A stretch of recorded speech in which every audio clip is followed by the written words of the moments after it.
Assalamualaikum warahmatullahi wabarakatuh.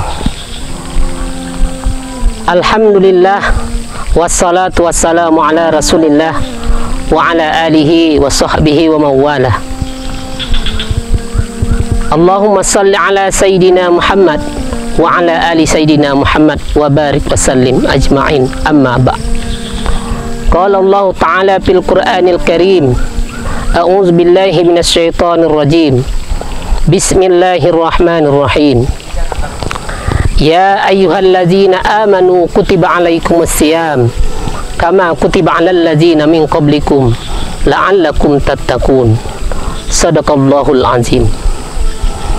Pemirsa Humas TV di mana saja berada, Ramadan telah terpampang di depan kita. Ramadan yang kita rindukan telah hadir di depan kita.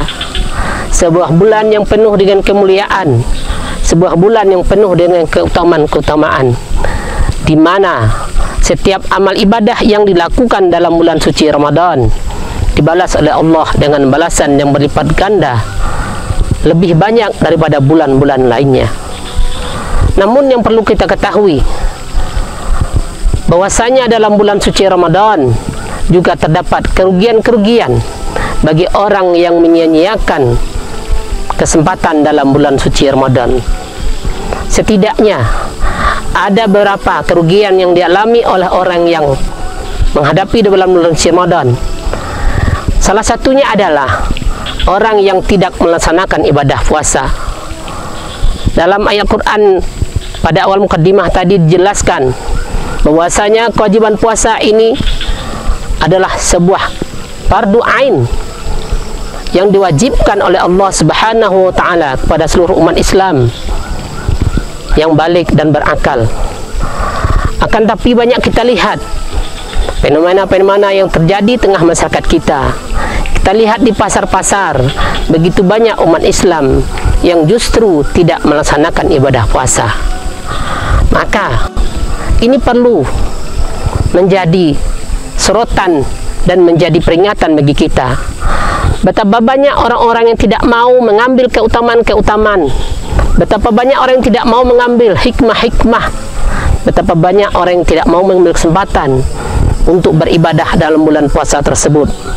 Padahal jelas Al-Quran mewajibkan puasa itu bukanlah semata-mata ibadah sunnah, tapi adalah semata-mata ibadah yang diwajibkan oleh Allah, yang apabila tidak dikerjakan oleh seorang hamba yang Islam, maka tidak lengkaplah keimanannya, maka tidak lengkaplah Islamnya. Maka kerugian besarlah bagi orang-orang yang dia menghadapi bulan suci Ramadan dalam keadaan sehat dan walafiat, kan tapi dia tidak mengerjakan puasa pada bulan-bulan tersebut. Kemudian kaum muslimin pemirsa Humas TV di mana saja berada, kerugian yang kedua adalah orang yang melaksanakan puasa.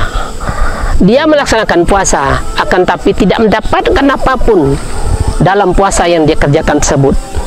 Inilah orang-orang yang hanya sekedar berpuasa menahan lapar dan dahaga, akan tapi tidak bisa mengontrol dirinya, tidak bisa mengontrol hatinya, tidak bisa mengontrol ucapannya.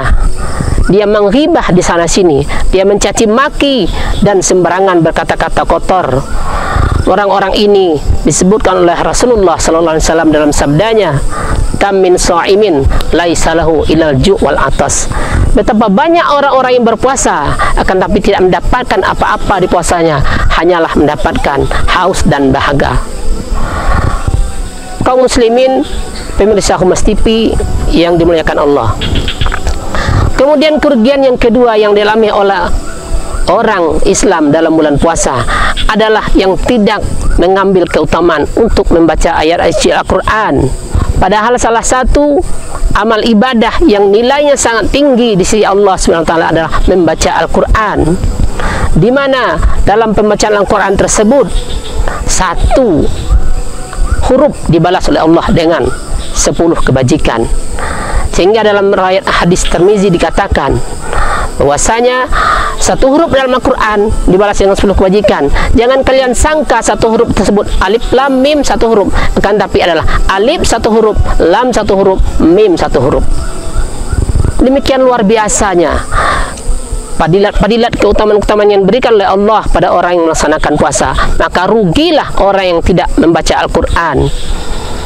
Pemirsa Humas TV, di mana saya berada, boleh kita lihat sekarang ini begitu banyak orang-orang mempunyai kitab suci Al-Quran, akan tapi kitab suci tersebut sudah menjadi penuhi oleh debu karena tidak disentuh sama sekali. Tinggallah Al-Quran hanya menjadi perhiasan dalam lemari dan di atas meja banyak kaum muslimin di tengah-tengah kita. Ini sangat-sangat disayangkan sekali. Padahal sebagaimana tadi telah disampaikan bahwasanya keutamaannya sangatlah luar biasa. Pemirsa Humas TV yang dimuliakan Allah, kemudian kerugian yang berikutnya yang dialami oleh orang yang berada dalam bulan puasa adalah dia tidak melaksanakan ibadah salat tarawih dengan benar.